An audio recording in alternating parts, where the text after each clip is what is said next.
En prenant l'ordre du chapitre 4 du livre du Deutéronome qui commence avec Kehat, nous remarquons d'après ce que nous lisons que la responsabilité ici concerne ces objets qui sont en relation directe et immédiate avec Dieu. Il est question des objets situés à l'intérieur, l'arche, la table, le chandelier, l'autel, les vases et le voile.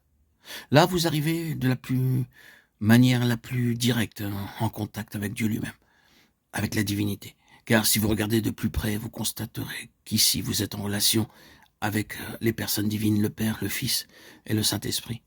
Dieu entre les chérubins au-dessus du propitiatoire, dans l'effroi de sa sainteté, et pourtant en tant que Père, parce qu'il y a la clémence, la miséricorde, le trône de grâce.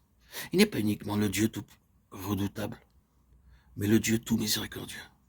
Il est le Père en raison de la présence du Fils. Le terme même Père n'a aucun sens. Il n'y a pas d'enfant. Le Fils est là. L'arche est présente et tout ce qui est en relation avec le Fils apparaît partout comme le moyen de Dieu de se révéler lui-même.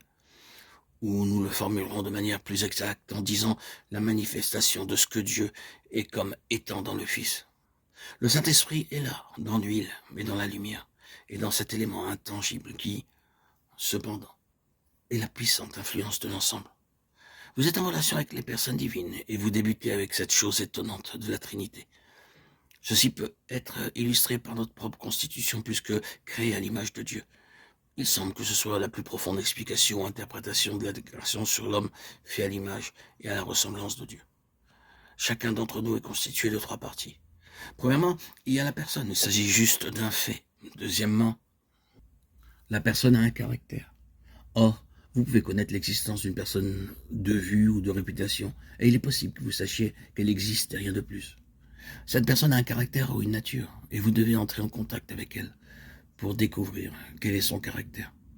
Lorsque vous êtes en présence de cette personne, avec son caractère, un nouvel aspect la concernant fait surface, ce que nous appelons la personnalité. C'est une caractéristique impalpable, mais vous connaissez la personne et le caractère de cette personne par la personnalité qui transparaît et vous influence. De la même manière, nous avons le Père, le Fils et le Saint-Esprit. Le Père est la grande personne, le Fils est le caractère de cette personne. Le Saint-Esprit est la personnalité, l'impact de la personne et du caractère. Ici, dans l'endroit le plus secret, vous avez affaire à la personne, le caractère et l'influence de la divinité, les personnes divines. Kehat est appelé en responsabilité dans cette relation.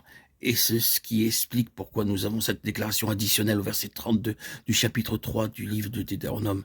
Et Lazare, le fils d'Aaron, le sacrificateur, sera le chef au-dessus du chef des Lévites et aura la surveillance de ceux qui ont la charge du sanctuaire. Cette déclaration est curieusement insérée au milieu de l'ensemble du texte, comme si un personnage particulier apportant l'autorité princière, la plus haute dignité en lien avec Kehat, était introduit. L'explication de ces mots qui surviennent à ce moment-là est simplement la suivante.